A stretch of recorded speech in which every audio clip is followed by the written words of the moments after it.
حقیقت ہے میں صرف احساس ہوں. السلام علیکم ورحمۃ اللہ تعالی وبرکاتہ. تمام عالم اسلام کو آنے والا رمضان المبارک کا رحمت و مغفرت اور دوزخ سے نجات کا مہینہ مبارک ہو. بڑے افسوس کا مقام یہ ہے کہ امسال خاص کر ابتدائی دنوں میں وہ رونقیں اور وہ بہاریں جو رمضان المبارک کے مہینے میں ہم دیکھتے تھے ان نظاروں سے ہم محروم رہیں گے، خاص کر ابتدائی دنوں میں، اور اللہ اپنی حکمتوں کو بہتر جانتا ہے. سب دن ایک سے نہیں ہوتے. جلد ہی خدا نے چاہا تو ہم رمضان کی بہاروں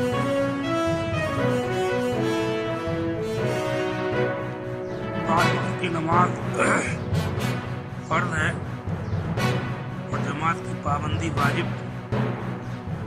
کبھی کبھی کسی عذر شرعی اور مجبوری کی بنا پر ہمارے مذہب میں جماعت چھوڑنے کی بھی اجازت ہے.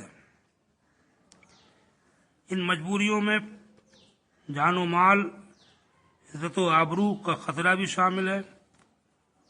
لہذا میری گزارش ہے کہ حکومت کے اہلکاروں سے الجھنے کے بجائے جتنے لوگوں کی وہ اجازت دیں انہی کے ساتھ جماعتیں قائم کر لی جائیں. اللہ تعالیٰ کی عبادت، اس کا ذکر و شکر گھروں میں بھی ہو سکتے ہیں. اللہ سب کچھ جانتا، دیکھتا اور سنتا ہے اور اپنے کرم سے قبول فرماتا ہے. جہاں تک تراویح کی نماز کا تعلق ہے تو اپنے اسلام میں تراویح کی نماز نہ فرض ہے نہ واجب، البتہ سنت ضرور ہے، اور اس کی جماعت سنت کفایہ.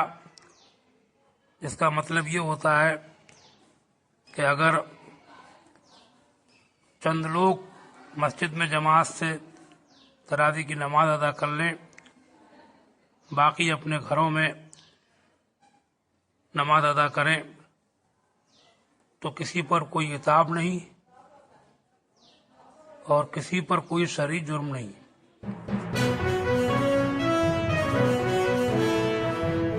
موجودہ دردناک حالات میں ایک خاص بات یہی بتانا چاہوں گا کہ اس لمبے لاک ڈاؤن کی وجہ سے غریبوں مزدوروں کے لیے ایک مصیبت کھڑی ہو گئی ہے. بعض جگہ بھکمری کی نوبت آ گئی ہے یا آنے والی ہے. خوشحال لوگ ان پر ترس کھائیں. کہیں ایسا نہ ہو کہ آپ اور آپ کے بچے شکمسیر ہو کر کھاتے ہوں اور پڑوس میں چولہے نہ جلیں. اگر ایسا ہوا تو مزید عذاب الہی کا انتظار کرو.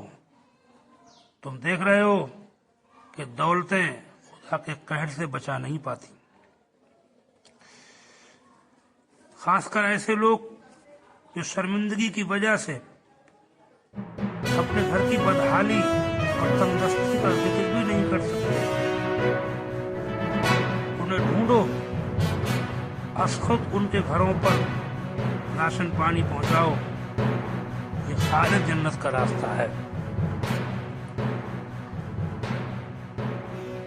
میں نے سنا ہے کہ بعض جگہ مسجدوں میں فنڈ ختم ہو جانے یا حالات کے پیش نظر جماعت کی خاص ضرورت نہ سمجھنے کی وجہ سے کچھ لوگ مسجدوں سے اماموں کو معزول کر رہے ہیں. اس بھکمری کے دور میں یہ بہت غلط بات ہے. اگر فنڈ ختم بھی ہو گئے ہوں پھر بھی انہیں بحال رکھا جائے بستی کے خوشحال مالدار لوگ تنخواہ کے طور پر نہ صحیح ایسے ہی ان کے شریک حال رہیں، ان کی مدد کریں، اور مدد تو عشر و زکوٰۃ اور فطرے کی رقم سے بھی کی جا سکتی ہے۔ تو مستحق اگر نمازی، دیندار اور صاحب علم ہو تو اس کو زکوٰۃ دینا، عشر دینا، صدقہ فطر دینا سب سے افضل اور مقدم ہے۔ اور یہ زکوٰۃ کی رقم مستحق کو دینے میں ضروری نہیں کہ اس کو بتایا جائے کہ یہ زکوٰۃ ہے، آپ نیت کر لیں تب بھی کافی ہے۔ اس کو نہ بتائیں کہ یہ زکوٰۃ ہے، آپ کے دل میں زکوٰۃ نکالنے کی نیت ہے، تب بھی آپ کی زکوٰۃ ادا ہو جائے گی۔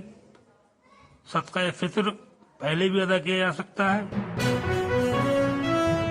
اگر جہاں تک ممکن ہو دیکھیے اماموں کی مدد کیجیے۔ ایسے ہی وہ حافظ لوگ، قرآن سنانے والے جو بیچارے رمضان شریف کے منتظر رہتے تھے، رمضان میں اللہ تعالیٰ کے ذریعے سے لوگوں سے ہماری کچھ مدد فرمائے گا اور کوئی ذریعہ آمدنی ہو جائے گا، ان کو بھی دیکھیے اور ان کے حالات کے شریک رہیے، ان کا تعاون کیجیے۔ اس کے علاوہ دکانوں کے مالکوں سے میں گزارش کروں گا کہ موجودہ حالات میں وہ غریب دکانداروں سے کرایہ وصول نہ کریں، معاف کر دیں۔ یوں ہی مکانوں کے مالکان حضرات نادار کرایہ داروں پر رحم کھائیں، اللہ ان پر رحم فرمائے گا۔ حدیث پاک میں ہے، رحم کرنے والوں پر اللہ تعالیٰ رحم فرماتا ہے، تم زمین والوں پر رحم کرو، اللہ تم پر رحم کرے گا۔ اس وقت جو امیر و غریب سب بے حد پریشان ہیں، اس کی ایک خاص وجہ یہ بھی ہے کہ دنیا میں ظلم و زیادتی اور بے رحمی بہت بڑھ گئی ہے۔ جہاں جس کا داؤں لگ رہا ہے وہ چوکتا نہیں۔ کچھ لوگ ایسے بھی ہیں کہ جو یہ سوچ رہے ہیں کہ ہم گھٹ جائیں گے، کروڑ پتی ہیں 90 لاکھ تک رہ جائیں گے، 10 لاکھ والے ہیں 9 لاکھ تک رہ جائیں گے، اس میں کچھ کمی نہ ہو جائے۔ جو ان کی بھول ہے وہ اپنے کو گھٹتا ہوا نہ دیکھیں، بلکہ یہ ان لوگوں کو یاد کریں گے جن لوگوں کے پاس 2 وقت کی روٹی بھی نہیں۔ آپ کو اپنے گھٹنے کی فکر ہے اور ان لوگوں کو آپ بالکل بھول گئے کہ گھر سے بے گھر تیرے میرے 10 نگر ہیں، مل گیا تو کھا لیا۔ ان نفاقوں کی بھی نوبت ہے، ان کو دیکھو اور اللہ کا شکر کرو۔ اس بات کی پرواہ مت کرو کہ ہم کچھ پہلے کے مقابلے میں نیچے کو آ رہے ہیں۔ حدیث پاک میں رسول پاک سید عالم صلی اللہ علیہ وسلم نے فرمایا کہ تم میں سے جب کوئی اپنے سے افضل کو دیکھے، اعلیٰ کو دیکھے، تو اپنے نیچے کے لوگوں کو بھی نظر رکھے۔ خدا پاک آنے والے رمضان کے مبارک مہینے تو ہم سب کے لیے رحمت و بخشش اور جنت کے دخول اور جہنم سے نجات کا مہینہ بنائے، اور تمام عالم، خاص کر ہمارے ملک کے باشندوں کو حق بلا سے محفوظ فرمائے اور کمزوروں کو ظالموں کے ظلم سے بچائے۔ آمین یا رب العالمین۔ والصلاة والسلام علی سیدنا و مولانا محمد وعلی آلہ و اصحابہ اجمعین۔ السلام علیکم ورحمۃ اللہ۔ تو حقیقت ہے، میں صرف احساس ہوں۔